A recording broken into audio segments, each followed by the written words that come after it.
Nombre chapitre 6. C'est là que nous allons développer aujourd'hui. C'est le texte que nous allons exploiter encore dans cette troisième vidéo. Nombre chapitre 6. Nous allons le lire au nom du Seigneur Jésus-Christ. L'Éternel parla à Moïse et dit: parle aux enfants d'Israël, tu leur diras, lorsqu'un homme ou une femme se sépare des autres en faisant un vœu de Naziréa pour se consacrer à l'Éternel, il s'abstiendra du vin, de boissons enivrantes. Il ne boira ni vinaigre fait avec du vin, ni vinaigre fait avec une boisson enivrante.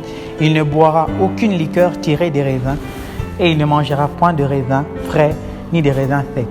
Nous limitons là. Je vous rappelle que ce sont des courtes vidéos qui sont des synthèses de tout un enseignement de ce texte que nous aurons à faire en long et en large, une longue vidéo où vous pourrez trouver toutes ces choses-là. Ici, c'est l'Éternel qui s'adresse à Israël par Moïse. Le Seigneur essaie d'expliquer à Moïse, lorsqu'un homme se décide de se consacrer à moi, voici les choses qu'il doit faire. Le Seigneur commence d'abord par dire, Moïse parle aux enfants d'Israël, lorsqu'une femme ou un homme se sépare des autres pour se consacrer à moi. La première notion importante, on ne peut pas parler de consécration sans séparation. Tu ne peux pas dire que tu es consacré si tu ne t'es pas encore séparé des autres, si tu ne t'es pas encore séparé du monde. La consécration vient après la séparation. Tu dois d'abord te séparer. Si tu ne te sépares pas des autres, si tu ne te sépares pas du monde, tu ne peux pas entamer la deuxième étape qui est la consécration. Dieu dit aux enfants d'Israël, avant que vous ne puissiez dire « je me suis consacré à l'Éternel », vous devez d'abord commencer par vous séparer. Séparez-vous des autres. Mais qui sont ces autres? C'est bien décrit les autres, mais qui sont les autres? Les autres, ce sont les personnes qui te sont rattachées, ce sont les personnes avec qui tu t'es attaché, mais qui ne te sont pas utiles dans ta marche, qui ne te sont pas utiles dans ta destinée. Ce sont ces gens-là qui sont des autres. Les autres, ce sont des personnes avec qui tu marches, des personnes que tu côtoies, mais leur présence n'est pas utile pour ton parcours. Ce sont ces gens que la Bible appelle les autres. Dieu dit, lorsqu'une personne voudra se consacrer à l'Éternel, il devra se séparer des autres. Consacré, toi qui me suis, écoute ce message de la part du Seigneur. Tu ne peux pas dire que tu es consacré si tu ne t'es pas encore séparé de quelque chose. Tu ne peux pas dire que tu es consacré si tu ne t'es pas encore séparé de la chose qui te détruit du jour au jour. On doit d'abord parler de séparation avant de parler de consécration.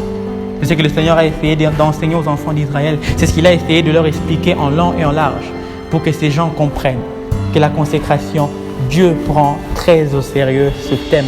Dieu prend très au sérieux la consécration. Nous verrons par la suite les conséquences, les avantages et les inconvénients de la consécration.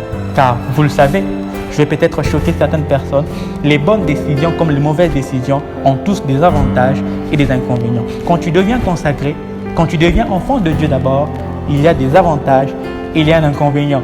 Mais seulement, ce sont les avantages qui nous poussent à aimer de plus en plus le Seigneur.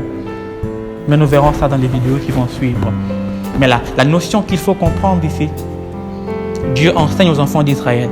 Le vœu de Naziréa, c'est tout simplement un vœu qui définit qu'une personne est devenue un mis à part. Qu'une personne est devenue un homme qui ne marche pas selon tout le monde, un homme qui ne suit pas les concepts, qui ne suit pas les prétextes ni les résolutions du monde. Un homme qui est dans le monde, mais qui ne dépend pas du monde. C'est celui-là qu'on appelle un consacré. La Bible dit qu'il a fait de nous un royaume des sacrificateurs. Un sacrificateur est une personne qui est consacrée pour le service dans le temple du Seigneur.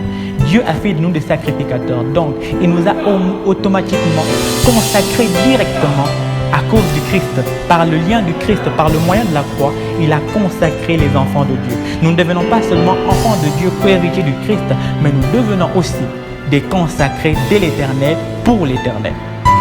C'est ça la notion très importante. C'est ça ce qu'on peut comprendre en long et en large de ce texte. Restez avec nous, vous allez vivre la troisième partie de cette synthèse. Que le Seigneur vous bénisse.